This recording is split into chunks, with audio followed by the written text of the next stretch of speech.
अब पुण्यात्माओं, इस कहानी का, इस कथा का जो निष्कर्ष निकलेगा उस पे ध्यान देना। सत्साई बहन जी, बंदी छोड़ सतगुरु रामपाल जी भगवान की जय हो। सत्साई बहन, दास बड़ौदा से आगे पहुंच गया है और परमात्मा ने संध्या आरती भी करवा दी है। उम्मीद करता हूँ आपकी भी हो गई होगी। और देखो बहन, हर बार हम यही गलतियां करके, इसी प्रकार की थोड़ी बहुत हमारे मन में जो त्रुटियां रह जाती हैं, परमात्मा हमारा हाथ छोड़ के निकल जाते हैं और फिर हम ये धक्के खाते रहते हैं। फिर वो भगवान हमारे लिए दुखी होते हैं, परेशान होते हैं। फिर एक ऐसी लीला करते हैं आम व्यक्ति के यहाँ आने की, फिर उनको जेल, फिर उनके साथ में ऐसा दुर्व्यवहार। तो हम उस परमात्मा के लगातार दोषी ही होते जाते हैं। तो अब ये फाइनल चांस है बहन, हम सब जीव हैं। इस सृष्टि में केवल एक ही पुरुष है, बाकी सब आत्मा है, सब स्त्री हैं बहन जी। और हम त्रुटियां ना करें, इसके लिए तो परमात्मा ने हमारे को उस लाखों की भीड़ में से छांट के साथ संगतियां दी हैं, हमारे को सत्सेवक बनाया है। और परमात्मा ने अध्यात्म के वो उलझे हुए रहस्य, जो लाखों की संगत में कोई नहीं जान पा रहा था, रात दिन गुरु जी के साथ रह के भी परमात्मा ने सद्बुद्धि बख्शी आप और हम बच्चों को। और एक दूसरे के माध्यम से सारे राज खुले, सारे रहस्य खुले। परमेश्वर के वास्तविक आगमन के विषय में हमें जानकारी हुई कि भगवान दाढ़ी मूछ वाला है या परमात्मा 8 सितंबर 1951 से धरती पे आया हुआ है। तो बहन, अब हम किसी भी प्रकार की कोई त्रुटि ना करें। हर संभव हम कोशिश अपने भगवान को प्रसन्न करने का करें। अब ये जो सात संगति के लिए जो 9 नियम थे बहन, ये कोई ऐसा नहीं है कि दास बस ऐसे मन में आया लिख दिया और संगत में वायरल कर दिया।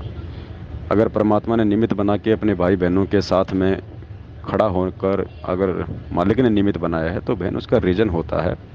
जो भी ऑडियो वीडियो मैसेज बनता है, हर एक का एक परमात्मा की तरफ से संदेश होता है, एक आदेश होता है। अब उसमें 9 नियम में एक नियम था कि आपको सात संगतियों में कहीं भी कोई त्रुटि दिखाई दे, तो ये हमारी जिम्मेदारी बनती है कि हम सभी भाई बहनों को समझाएं, किसी से कोई गलती ना बने, कोई त्रुटि ना बने। और यदि कोई त्रुटि हो रही है तो हमारी जिम्मेदारी है कि हम वहीं पे सबके सामने उसको सार्वजनिक करें, उनको समझाएं कि साहब ये नहीं होना चाहिए, ये परमात्मा के ज्ञान के खिलाफ है। अब यदि कोई व्यक्ति हमारे गुरुदेव के अलावा यदि किसी और को भगवान बताता है, यदि किसी भगत के विषय में कहता है कि भाई इसके रूप में है, ऐसे है, वैसे है, और हमें वास्तविकता का पता है कि एक समय में पूरी पृथ्वी पे एक ही संत होता है, और वो संत वर्तमान में सतगुरु रामपाल जी भगवान है, हमारे पूज्य गुरुदेव जी हैं। इसलिए हमने उन नकली सतगुरुओं से बात नहीं बनेगी। एक समय में एक ही सतगुरु होता है। जैसे परमात्मा जब आए थे, उन्होंने किसी को भी नाम देने का आदेश नहीं दिया था और स्वयं ही उपदेश दिया करते थे। 64 लाख शिष्य उनके हो गए थे, उन सब के स्वयं ही गुरु थे, स्वयं ही सतगुरु थे। और एक समय में एक ही संत होता पूरी पृथ्वी पे, उस परमेश्वर का। वैसे तो ये अन्य उपासना बताने वालों की तो गिनती ही नहीं है। उसके बावजूद भी यदि कोई कहता है काल प्रेरित होके कि नहीं नहीं, उस भगत के रूप में गुरु जी हैं, सब कुछ वो ही कर रहे हैं, देखो वो इतना कैसे समझा देते हैं, इतना सब कुछ कहाँ कहाँ से निकाल के ले आते हैं, हम भी तो सत्संग सुनते हैं, हम क्यों नहीं समझ पा रहे। अब बहन, एक स्कूल के अंदर हजारों बच्चे होते हैं, सबका ज्ञान योग बराबर थोड़ी होता है। एक मेरिट में भी आता है, एक फर्स्ट भी आता है, एक सेकंड भी आता है, एक फेल भी हो जाता है। और इस तरह की बात यदि कोई मंदबुद्धि भगत संगत में करता है या आपके सामने करता है, और फिर भी यदि हम उसी समय उसको नहीं रोकते हैं, नहीं टोकते हैं, और ज्ञान आधार से उसकी बातों को अनदेखा करके उसको चुप नहीं कर देते हैं, किसी भी प्रकार की लोक लाज में ना आके, तो परमात्मा कहते हैं कि गुरु की निंदा सुने जो काना, ताको निश्चय नरक निदाना। ये भी एक प्रकार से अपने गुरु जी की निंदा सुनने के बराबर है, क्योंकि हमारे गुरु जी परमात्मा, और यदि गुरु जी के अलावा कोई किसी अन्य को परमात्मा बता रहा है, तो हम अपने गुरु जी की निंदा सुन रहे हैं। तो ऐसी स्थिति में हमने तुरंत उसको समझाना चाहिए। वो मानता है तो ठीक है, नहीं मानता है तो कोई लोक लाज, कोई शर्म नहीं करनी चाहिए। हमारी आपसी मेल जोल कोई रिश्तेदारियां नहीं हैं, हम परमेश्वर के ज्ञान से एक दूसरे से जुड़े हैं। और यदि ज्ञान में कोई है तो हमारा रिश्तेदार है, हमारा भगत भाई है, भगत बहन है, अन्यथा वो हमारा कुछ नहीं लगता। उसी समय संपर्क तोड़ दो आध्यात्मिक, ये परमात्मा ने बताया है। और दूसरी बात बहन, मान लो वो कल प्रेरित होकर इस प्रकार की बातें भी कर रहा था अपनी सोच आधार से कि भाई इसके रूप में है गुरुजी, ऐसा कर रहे हैं वैसा कर रहे हैं। अब एक बात बताओ बहन, अगर उस नालायक को ही अगर इतना विश्वास हो अपने शब्दों पे, जो तुम्हें बता रहा था कि नहीं नहीं यही है, इसी के रूप में है, अब एक बात बताओ बहन, अगर उसको ही इतना विश्वास होता तो उसने मेरे चरण क्यों नहीं पकड़ लिए आते ही कि नहीं नहीं गुरुजी मैंने तो आपको जान लिया, मैंने आपको पहचान लिया, आप ही परमात्मा हो, आप ही हमारे भगवान हो, आप ही गुरुजी हो। उसको खुद को तो नालायक को विश्वास नहीं है और आप लोगों को शिक्षा दे रहा कि ये भगवान है, तो तुम वहीं समझ जाना चाहिए था तुम्हारे को। और तीसरी बात वो ये कह रहा था कि भाई हमने उनके सामने जिक्र नहीं करना, ऐसे ओपन नहीं किया जाता, बताया नहीं जाता। तो गुरुदेव ने सत्संग में क्या बताया, जब वो सतलोक आश्रम बरवाला में एक बहन नाम देने लग गई थी और नाम देने के बाद वो कहते थे कि भाई देखो इन बातों का गुरुजी के सामने जिक्र मत करना बिल्कुल भी, कि मेरे अंदर कबीर जी आते हैं वरना गुरुजी नाराज हो जाएंगे। और जब गुरुजी को इस बात का पता चला तो परमात्मा ने सत्संग में फिर क्या बताया कि मैं कोई आदेश दूं और फिर तुम मेरे से पूछोगे और मैं नाराज हो जाऊंगा। तो परमात्मा ने कहा कि ये मंद बुद्धियों के लक्षण होते हैं ये। तो इतना डर कर आपने इस भक्ति रूपी गर्भ को प्रफुल्लित करना है। जैसे माता गर्भ को राखा यतन बना और ठेस लगे तो क्षण हुआ तेरी ऐसे भक्ति जा। नारी कहावे पीव की रहे और संग सोए, जार सदा मन में बसे खसम खुशी क्यों होवे। देख कितनी गहरी बात बताई जाता है। नार कहावे पीव की, और कहते हैं रहे और संग सोए, और जार सदा मन में बसे। फिर यहां तक कह दिया, जब उस मान लीजिए उस दुष्टा में कबीर जी आते तो भी मना करते हैं कि नहीं गुरु जी को भी मानो, और जो दुष्ट आत्मा उनके पास जाते हैं वो कि मुझे तो गुरु जी कहे आस्था दुष्ट दे रख गया। तो ऐसे हमने कहते हैं जैसे माता गर्भ को रख यतन बना और ठेस लगे तक क्षीण हो जाती रही, ऐसी भक्ति जा। जैसे किसी बहन को मुश्किल से गर्भ रहा हो कई वर्षों में, फिर वही जानती है कि किस प्रकार इस लाल को, इस बच्चे को परिपक्व करना है। सपने में भी डर लगता है कि कहीं करवट बदलते समय बालक पर दाब ना आ जाए, मेरा गर्भ खराब हो जाए। कितनी चिंतित रहती है, ऊंचे नीचे पर पैर ना टिक जाए, भगवान कहीं खान पीन में ऐसी गर्म वस्तु ना खा लो जिससे मेरा बालक खराब हो जाए। तो इतना डर कर आपने इस भक्ति रूपी गर्भ को प्रफुल्लित करना है। जैसे माता गर्भ को राखा यतन बना और ठेस लगे तो क्षण हुआ तेरी ऐसे भक्ति जा। नारी कहावे पीव की रहे और संग सोए, जार सदा मन में बसे खसम खुशी क्यों होवे। देख कितनी गहरी बात बताई जाता है। नार कहावे पीव की, और कहते हैं रहे और संग सोए, और जार सदा मन में बसे फिर खसम खुशी क्यों होए। आन उपासना, अन्य के अंदर आस्था नहीं रखनी। जैसे परमात्मा कबीर जी आए थे, 64 लाख शिष्य थे उनके उस समय, उन्होंने कभी नहीं बताया कि मेरे स्थान में किसी और में भगवान आवे है, उसमें जाकर पूज लो। अब उन दुष्टा ने के बका रखे ये बालक कि गुरुजी ने कहा है कि तुम ऐसे करो और ऐसे करो और उसको भगवान मानो, और गुरुजी का आगे नहीं बताना, नहीं वो नाराज हो जाएंगे। इन मंदबुद्धियों ने यह भी मान ली गुरुजी का आदेश, पीछे से 10-20 दिन यह बकवास चली थी, अब सेट हो गया। गुरुजी का मेरा आदेश और मेरे सामने आप कहो कि क्या आपने ऐसा बोला है और मैं नाराज हो जाऊंगा, यह भी स्वीकार होगी। तो ये ऐसे कुसंगत होती है, वो बर्बाद करती है उन्हीं को जो मंद बुद्धि होते हैं। नहीं तो ज्ञानवान तुरंत सोच लेते ये कोई बात है, इतने दिन हो गए गुरुजी ने 15 साल हो गए मैं नाम देते न, किसी को ऐसा कुछ कहा नहीं, कोई ऐसी दोगली बात करी नहीं। तो उन दुष्टों ने ऐसी चाल चली कि गुरुजी का आदेश बता दिया, सब बेचारे 10-20 ये उनके द्वारा बताएगी क्रिया करने लगे, तो हमारे उसे खत्म हो गए भगवान के अकाउंट से। अब उनको पता लगा, सभी अपना क्षमा याचना कर रहे हैं, 10-20 खराब हुए थे फिर सेट हो गए, उनको नाम देते।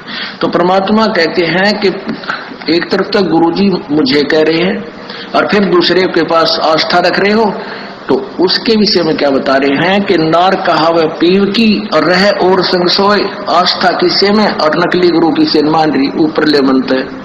और कहते हैं जार सदा मन में बसे, आस्था तुम्हारी दूसरे में हो गई है तो फिर खसम खुशी क्यों होए, वो परम पिता परमात्मा धनी हमारा क्यों कर राजी होगा। कहते हैं सेज बिछावे सूतरी अंतर पर्दा होए, और तन सौंपे मन दे नहीं कदे न सुहागण होए।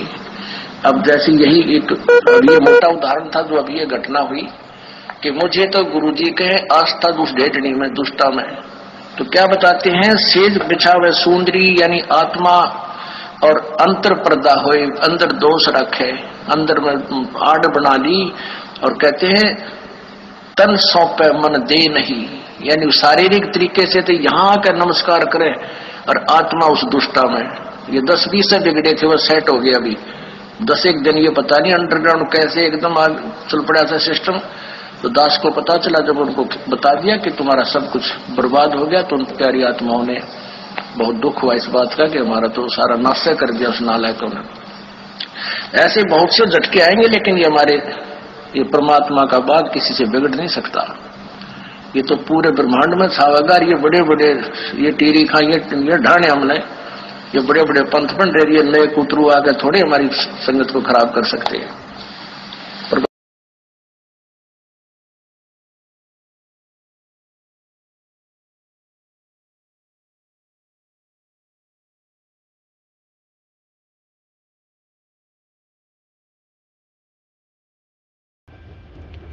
तो बहन बड़ी मुश्किल से ये बिल्ली के बाग का छिक्का टूटा है, और परमात्मा ने कहा कि ये तो कथा कहानियाँ जो होती हैं ये तो कोई भी अगर ध्यान से सुन लेगा, और यदि कोई अच्छी आत्मा होगी तो तुरंत उसकी आत्मा पे चिपक जाती हैं, तो ये तो कोई भी बात कर लेगा।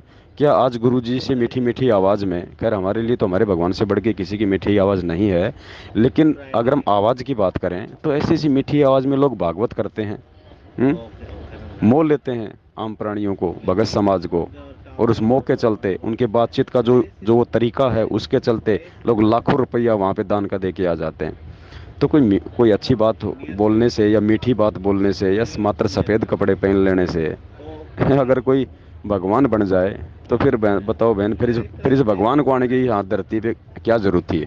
अरे हरियाणा में तो सभी हर घर में सफ़ेद कुर्ते पजामे पहनते हैं, सिर पे जो है टॉवेल रखते हैं।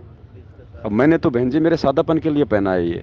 परमात्मा कहते हैं ना कि भगत का उठना बैठना चलना फिरना पहनना सब कुछ सादा होना चाहिए। तो मुझे अब उस जो है वो शर्ट वगैरह ये मुझे अच्छे नहीं लगते बाहर, ठीक है, लोअर वगैरह भाई रात को पहन लो, अपने घर पे पहन लो, लेकिन मुझे ये अच्छे नहीं लगते। तो दास ने कुर्ते पजामे से मान लिए, उठने बैठने में भी थोड़ी सुविधा रहती है, रात को सोने में भी थोड़ी जो है सुविधा रहती है। तो बहन ये कमजोरियां हैं हमारी। अब चलो यहाँ तो जब तक परमात्मा धरती पे हैं, इस प्रकार की यदि गलती हो भी जाती है तो हमारे पास में एक भूल सुधार का मौका है। और फिर क्या कहा परमात्मा ने कि अगर त्रिकुटी पे अगर ये गलती हो गई तो वहाँ तो ओरिजिनल काम होता है ना बहन, फिर कौन समझाएगा, फिर किसे समायोजन मांगेंगे, फिर कौन मौका देगा हमें। और क्या बताया गुरुजी ने कि जब तुम शरीर छोड़ के यहाँ से त्रिकुटी पे जाओगे तो वो सौपन होगा, एक सपना जैसा होगा। जैसे रात को हमें सपना आ जाता है और हम अमीर की भूमिका में है, हम कोई राजा हैं, हम कोई बहुत बड़े सेठ हैं, और हैं वैसे गरीब हम आम लाइफ में, लेकिन सपने में हम राजा बने बैठे हैं। लेकिन क्या वास्तव में हम राजा हैं? और क्या हमें उस समय पता चलता है कि मैं गरीब हूँ? क्योंकि जब सौपन आदमी को आता है तो उसको ये थोड़ी पता होता है कि मुझे सपना आ रहा है और मैं नींद में हूँ, उसको तो हकीकत ही लगती है। तो ठीक इसी प्रकार गुरुदेव ने कहा कि जब तुम ये शरीर छोड़ के जब तुम त्रिकुटी पे जाओगे तो तुम्हें मालूम नहीं पड़ेगा कि मेरा शरीर छूट गया। अगर कोई मर्यादित भगत होगा तो उसको पता नहीं चलेगा कि मेरा शरीर छूट गया। गुरुदेव ने कहा कि उसको सौपन जैसा लगेगा कि मैं तो सत्संगति में जा रहा हूँ, मैं तो सत्संग में जा रहा हूँ, और जा रहा है वो त्रिकुटी पे। बोलो सतगुरुदेव की जय हो। कबीर ये माया अटपटी सब गट आन अड़ी, और किस किस न समझाऊं या कुआ भांग पड़ी। तो यहाँ हम सभी एक का कुएं का भांग पिए फिर रहे। वो परमात्मा आता है, हम उसके भी जूते मारते हैं, उसको बुरा कहते हैं, नकलियों को स्वीकार करें बैठे हैं तो आसपास भी नहीं भगवान के। अब कहने का दास का तात्पर्य है कि इस दास के स्थान पर ये सोच लो परमात्मा बैठे हैं, और फिर हम कैसे व्यवहार करेंगे उस भगवान से जिसके लिए हम तड़प रहे हैं। ऋषियों ने शरीर गाल दिए भगवान पाने के लिए, यदि वो मिल जाए तो हम उसका कैसे व्यवहार करेंगे। तो ये आपने रिहर्सल करनी पड़ेगी। इस दास को डला समझ लो, एक पत्थर समझ लो बोलता हुआ, लेकिन यहां नू सोच लो हम भगवान से मिलने जा रहे हैं। तो जैसा व्यवहार आप यहां करोगे ऐसा ही स्वप्न में आपका बनेगा। मृत्यु के बाद आपको ऐसा होगा जैसे स्वप्न, और वहां भगवान दास के रूप में पहले आपकी परीक्षा लेगा, बाद में ऊपर सिलेक्ट करेगा, ले जाएगा सतलोक। तो वहां जैसी भावना, जैसा अच्छा या बुरे विचार आपके इस दास के प्रति होंगे, आपके मस्तिष्क पर लिखे आएंगे वहां पर, क्योंकि वहां कोई रोल ना चल है, या तो हम 100 बात छुपा ले, आपके मस्तिष्क पर लिखे आएंगे। रिजेक्टेड और सिलेक्टेड कहने की जरूरत को नहीं, बस वहां तो न्यू करना भगवान ने, फिर रह जाओगे वहीं से। फिर ठीक है, आपने जो भक्ति की है, पहले तो यदि गुरुजी के प्रति आपकी आस्था एज ए गॉड नहीं है तो भक्ति आपकी बनाए को नहीं, भक्ति चलेगी ही नहीं। और सोचो ये जो अपन यहाँ धर्मपुर में जो बैठे थे अपन, हो सकता है परमात्मा आपको वहाँ से गुजरात से आपका शरीर छुड़वा के और आपको त्रिकुटी पे लाए हों, और क्या पता ये जहाँ पे सात संगति थी धर्मपुर ये त्रिकुटी हो, और यहाँ पे हमारी वो परीक्षा हो। अब लो बहन बताओ अब क्या करोगे आप, खोलिए ना हम तो फैल।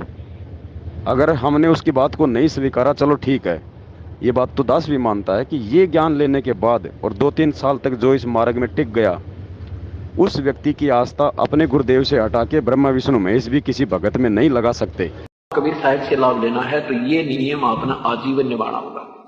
स्वयं परमात्मा ब्रह्मा विष्णु महेश भी आ जावे, कोई आके यूं कहे मैं कबीर हूं, या स्वयं परमात्मा भी आ जावे, तो भी आपकी श्रद्धा डगमग नहीं हो कि नहीं हमें तुम्हारे भगवान गुरुदेव।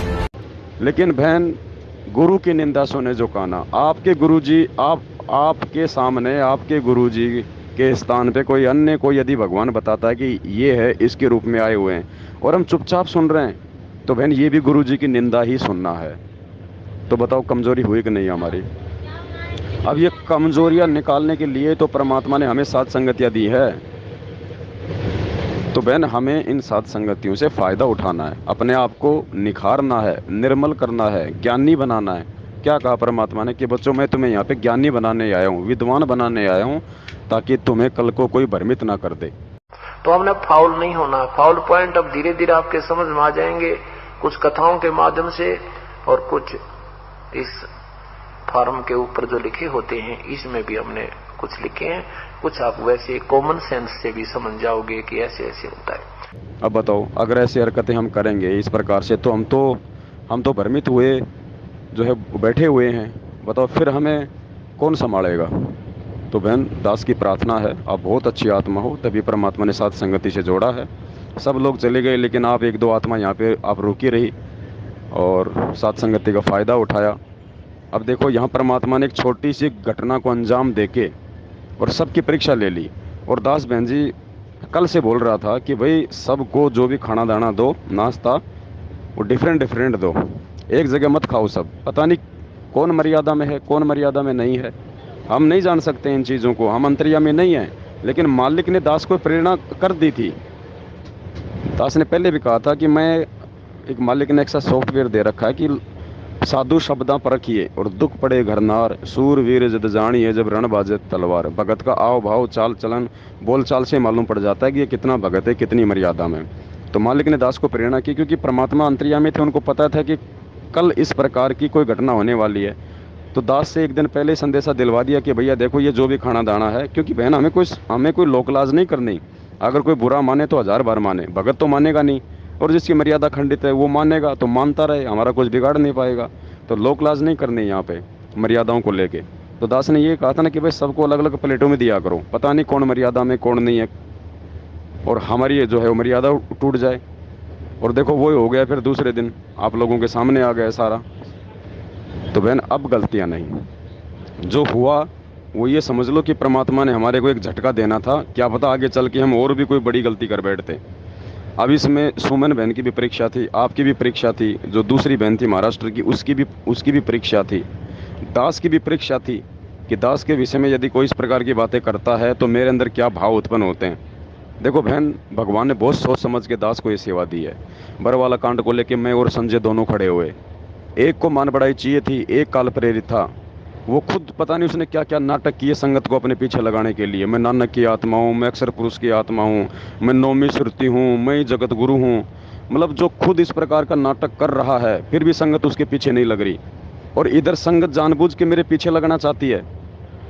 और उसके बाद भी दास हाथ जोड़ता कि भाई क्यों तुम मुझे जो है उपाप का भागी बना रहे हो, क्यों तुम अपने कर्म फोड़ रहे हो।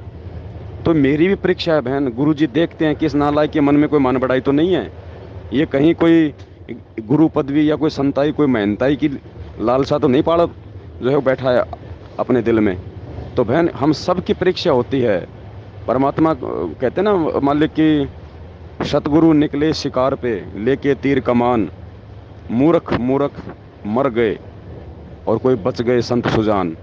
तो बहन, ये हम सब की परीक्षा है 2014 बरवाला कांड से, और ये अंतिम श्वास तक चलती रहेगी। कल को गुरुजी आएंगे तो भी परीक्षा चलती ही रहेगी।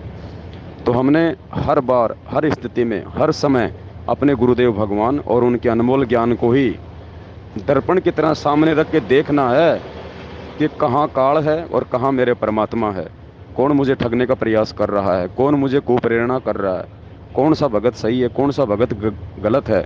अगर ये तत्व ज्ञान लेने के बाद, मालिक ने इसको क्या बताया, थर्मामीटर, तराजू, सतगुरु से ये तत्व ज्ञान लेने के बाद बहन हमारे को पता चल जाना चाहिए कि कौन भगत किस किस्म का है, उसके हाव भाव से, उसकी बोलचाल से कौन कितना मर्यादा में है, हम किसकी संगति करके हम क्या सीख सकते हैं। बाकी बहन, आप समझदार हो, दास तो मंदबुद्धि और बेबुद्धि वाला इंसान है, फिर भी मालिक ने अगर खड़ा किया है तो परमात्मा जो बातें जो बुलवा देता है उससे दास भी बाद में सुनता है, और दास भी उन वचनों से कुछ जो है वो ग्रहण करता है, अपने जीवन में उतारने का प्रयास करता है, और भाई बहनों को भी सही रास्ते पे चलने की प्रेरणा देता है, क्योंकि हम सब एक परमात्मा के बच्चे हैं, और उस परमात्मा के बड़े बच्चे का ये फर्ज होता है कि अपने छोटे भाई बहनों को साथ में लेके चले।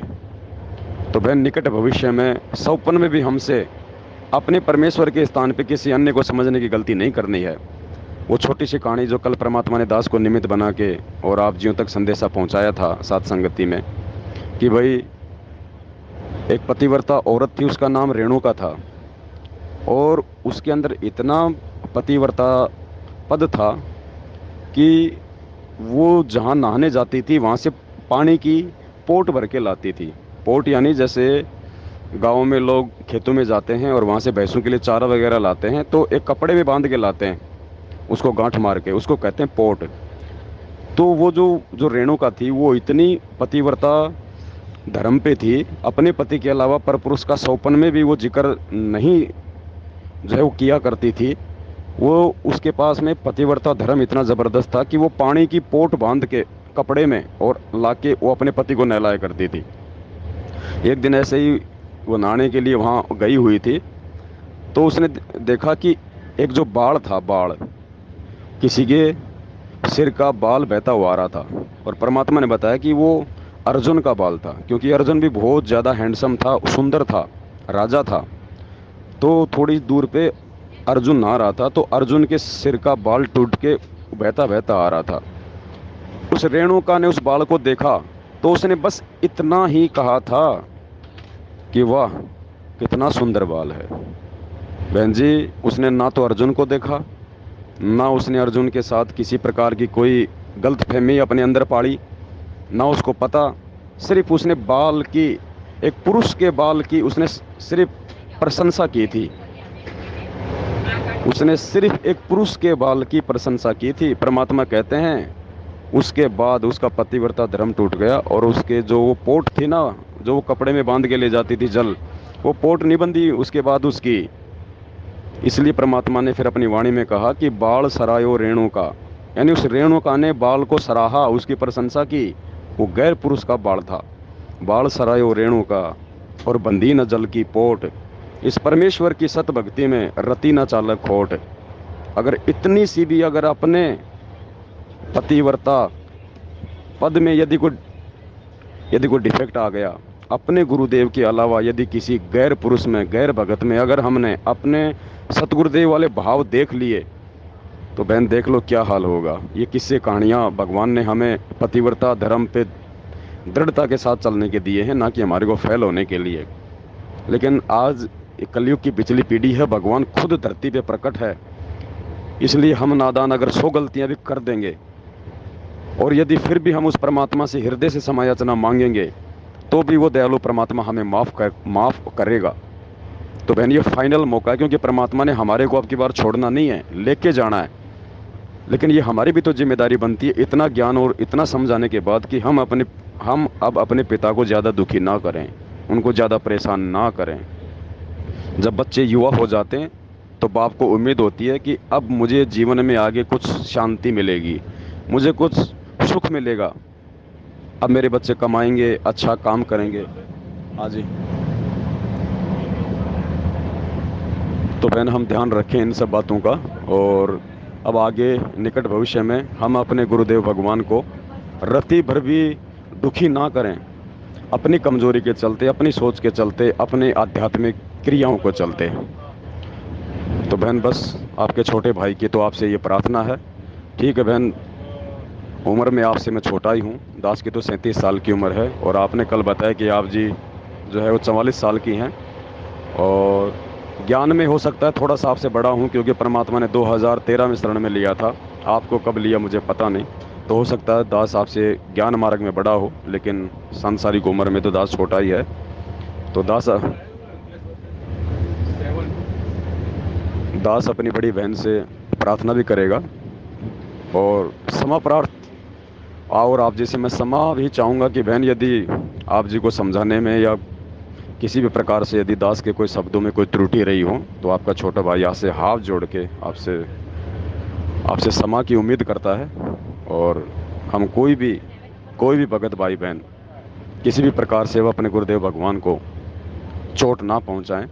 और ये आप और हमारा तो सौभाग्य है बहन, जो रिहर्सल वर्तमान में हो रही है सात संगतियों के माध्यम से, और ये रिहर्सल परमात्मा उन्हीं आत्माओं की करवा रहे हैं जिन आत्माओं को परमात्मा ने इस कलयुग की पिछली पीढ़ी में पार करना है।